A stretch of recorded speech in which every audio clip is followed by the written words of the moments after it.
अब एक ऐसी खबर को मैं बात करूंगा जिसको लेके एनडीए में काफ़ी हलचल मची हुई है, क्योंकि इस बार जो मोदी 3.0 है उसमें जो एक बीजेपी का टारगेट था कि 300 प्लस का सीट लेके चलेंगे, मगर उस पर तो कामयाब नहीं हुए। 230 सीट पे ही संतुष्ट करना पड़ा।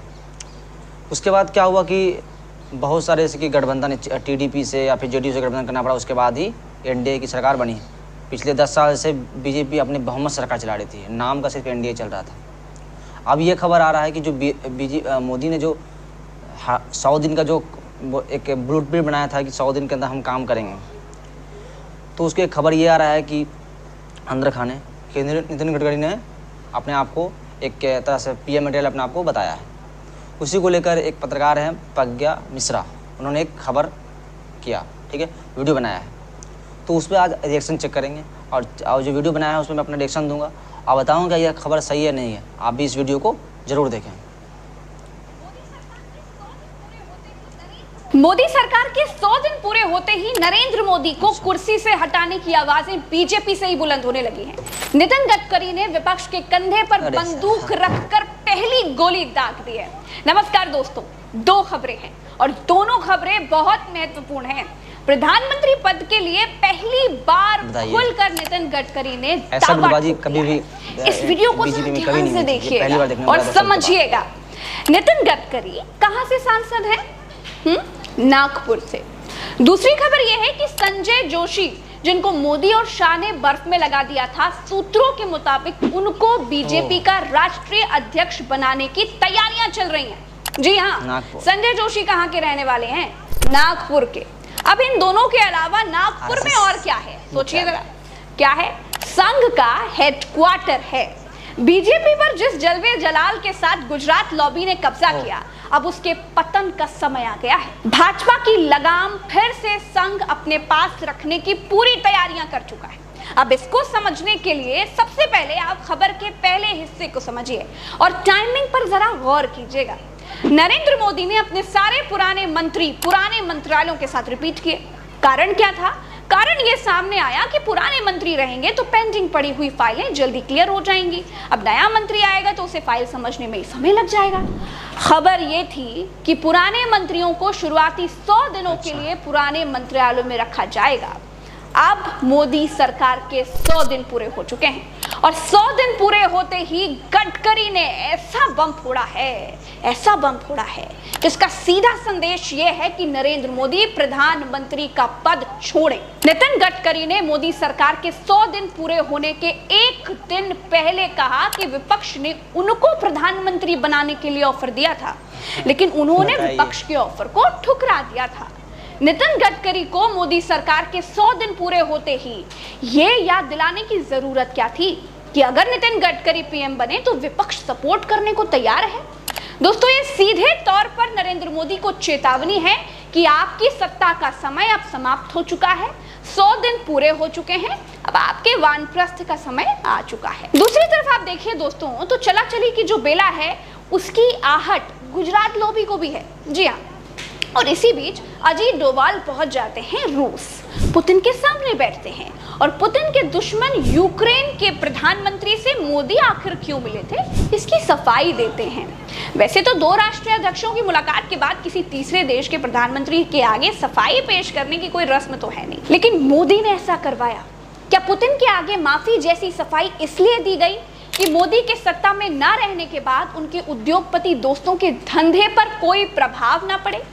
मुख्य सुरक्षा सलाहकार अजीत डोभाल ने पुतिन से क्या कहा वो मैं आपको शब्दशः बताती हूँ। अजीत डोभाल ने कहा कि प्रधानमंत्री मोदी ने जैसा कि आपको फोन पर हुई बातचीत में बताया कि वो आपको यूक्रेन दौरे और जेलेंस्की से मुलाकात के बारे में बताना चाहते हैं। पीएम मोदी चाहते थे कि मैं खास तौर पर यहाँ आऊं और आपको इस बातचीत के बारे में बताऊं। डोभाल ने कहा, बातचीत बंद दरवाजों के भीतर हुई, सिर्फ दोनों नेता थे, उनके साथ 2 लोग थे, मैं भी वहां पर पीएम की तारीख में बीजेपी का अध्यक्ष कोई नहीं है। ऐसा कभी नहीं हुआ कि इतने लंबे समय तक बीजेपी अध्यक्ष विहीन रही हो, बीजेपी के अध्यक्ष का पद खाली पड़ा रहा हो। बीजेपी के भीतर अध्यक्ष पद को लेकर के भी लड़ाई चल रही है। सूत्र कह रहे हैं कि संघ मोदी शाह के धुर विरोधी संजय जोशी को बीजेपी का राष्ट्रीय अध्यक्ष बनाना चाहता है। वही संजय जोशी जिनकी एक सीडी मार्केट में आई थी। कहते हैं कि वो सीडी भी एक साजिश ही थी। उसके बाद मोदी के दबाव के बाद संजय जोशी से इस्तीफा ले लिया गया था। अब संघ उन्हीं संजय जोशी को बीजेपी का अध्यक्ष बनाना चाहता है। यानी दोस्तों, संघ पूरी तरह से गुजरात लॉबी का पैकअप करने के मूड में है। संजय जोशी की सीडी की कहानी भी बड़ी इंटरेस्टिंग है, इसके बारे में भी आपको जानना चाहिए। साल था 2003, मध्य प्रदेश के विधानसभा चुनाव चल रहे थे। उमा भारती के नेतृत्व में बीजेपी ने कांग्रेस को सत्ता से बेदखल किया था। चुनाव के बाद उमा भारती मध्य प्रदेश की महिला मुख्यमंत्री बनी, लेकिन इस पद पर वो ज्यादा दिनों तक टिक नहीं पाई। अदालत से उनके नाम का वारंट जारी होने के बाद उन्होंने कुर्सी छोड़ दी थी। बीजेपी ने बाबूलाल गौर को मुख्यमंत्री बनाया। अदालती मामला खत्म होने के बाद उमा भारती फिर से सीएम बनाए जाने की मांग करने लगी। इसके लिए वो विद्रोह पर उतारू हो गई। बीजेपी को उनका ये तेवर पसंद नहीं आया। फिर उन्होंने शिवराज सिंह चौहान को मुख्यमंत्री बनाने का फैसला कर लिया, लेकिन ये इतना आसान नहीं था। तब जानते हैं, पिक्चर में एंट्री हुई थी संजय जोशी की, जो उस समय मध्य प्रदेश बीजेपी के संगठन महामंत्री थे। संजय जोशी ने शिवराज सिंह चौहान की ताजपोशी तो कराई ही, उमा भारती की बीजेपी से विदाई में भी अहम भूमिका निभाई थी। ये बात और है दोस्तों कि इसके बाद वे राजनीति में ज्यादा समय तक सक्रिय नहीं रह सके। एक सेक्स सीडी ने उनका राजनीतिक करियर ही खत्म कर दिया। आगे चलकर उन्हें इस मामले में क्लीन चिट मिल गई, लेकिन सक्रिय राजनीति में उनकी वापसी नहीं हो पाई। सीडी कहां से आई, किसने बनाई, ये किसी को नहीं पता। 2005 में मुंबई में बीजेपी के राष्ट्रीय अधिवेशन से ठीक पहले संजय जोशी के कथित सेक्स स्कैंडल की ये सीडी सामने आई थी। इसके आते ही देश की राजनीति में कोहराम मच गया था। आजीवन ब्रह्मचर्य का व्रत ले चुके संजय जोशी इस सीडी में एक महिला के साथ कथित रूप से अंतरंग क्षण बिताते हुए नजर आए थे। 1.5 घंटे लंबी इस सीडी को गुजरात के एक होटल में जासूसी कैमरे से रिकॉर्ड किया गया था। जगह याद रखिए, कौन सी है? गुजरात। आपको समझने में आसानी होगी, इसीलिए बता रही हूँ। खैर, कहा जाता है कि इसे गुजरात से एक कुरियर कंपनी के जरिए पूरे देश में भेजा गया था। इस पर एमपी नगर भोपाल की कुरियर कंपनी का पता भी लिखा था। संजय जोशी इस सीडी अटैक से हतप्रभ रह गए थे। कुछ दिनों के बाद उन्होंने खुद मध्य प्रदेश पुलिस को इसकी शिकायत की और मामले की जांच करने की मांग की। तत्कालीन डीजीपी स्वराजपुरी ने सीआईडी और अपने एक विश्वास पात्र आईजी को इसकी जांच की जिम्मेदारी सौंपी थी। आईजी को साइबर क्राइम के मामलों का एक्सपर्ट माना जाता था। केवल 20 दिनों के अंदर ही इस मामले की जांच पूरी हो गई और सीआईडी ने संजय जोशी को क्लीन चिट दे दी। जांच रिपोर्ट में कहा गया था कि जोशी ने जो सीडी पुलिस को दी थी, उसके साथ छेड़छाड़ किया गया था। तो कुल मिलाकर दोस्तों, संजय जोशी का कद गुजरात में बढ़ता देख उनको ठिकाने लगाया गया था। अब आप पूछेंगे कि गुजरात में उस समय किसकी सरकार थी?